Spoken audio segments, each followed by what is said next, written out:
Magkakaroon nga ba ng isang matinding cooking show o pagluluto dito sa China sa darating na Asian Games? Yan ngayon ang pinangangambahan ng ilang mga fans ng Gilas dahil syempre dito sa huling laban natin sa China kontra sa kanila dito sa FIBA, tinambakan natin sa pangunguna nito si Jordan Clarkson. Sa ngayon, wala si Clarkson, syempre si Brownlee ang nandyan, pero malakas pa rin yung lineup na ipadadala natin at ang coach na ngayon ay si Tim Cone. Yun nga lang ang inaalala ng iba, baka pag nagharap na itong Gilas sa China ay madali tayo ng mga referee. Syempre, China ang host country at ayaw nilang mapahiya at ang gugustuhin nila ay magkaroon ng magandang presentation at syempre maghakot ng mga gold medals dahil ayaw nilang mapahiya sa harap ng mga kababayan nila at sa kanilang gobyerno. Kaya kung ano man ang mangyari dito kapag nagharap tayo sa basketball, asahan natin na magiging very intense ang China, yung suporta ng crowd at kinakailangan din syempre bantayan natin yung tawagan ng referee. Pero sa bandang huli, wala na tayong magagawa doon sa tawagan ng referee, kailangan tanggapin na natin.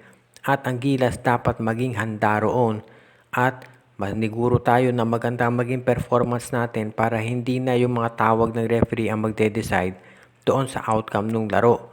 Kumbaga, kailangan tambakan ng China para yung mga tawag ng referee hindi na makaapekto.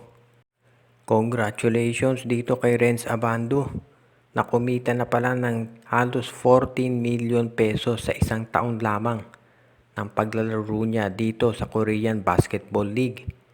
Bukod dyan sa pera ay nagkaroon pa siya ng kotse at ng iba pang mga kumbagay regalo mula doon sa kanyang Korean basketball team dahil sa sobrang ganda ng pinapakita niya bilang kumbagay masasabi natin na parang import ang laro ni Renz Abando roon.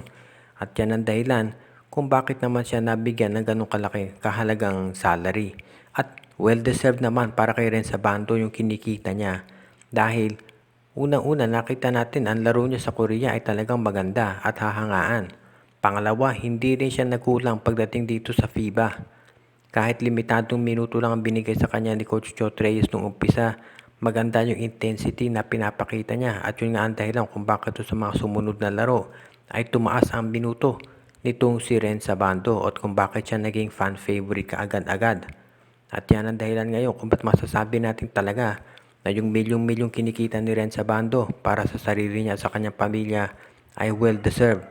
At sana pa nga lalong tumagal yung karera niya dyan sa Korea and of course, pati na rin dito sa ating national team dahil yung kanyang klaseng mga player, yan ang kinakailangan natin dito sa Gilas Pilipinas natin. Kaya asahan natin na si Renz Abando matagal pa yan maglalaro para sa Gilas Pilipinas.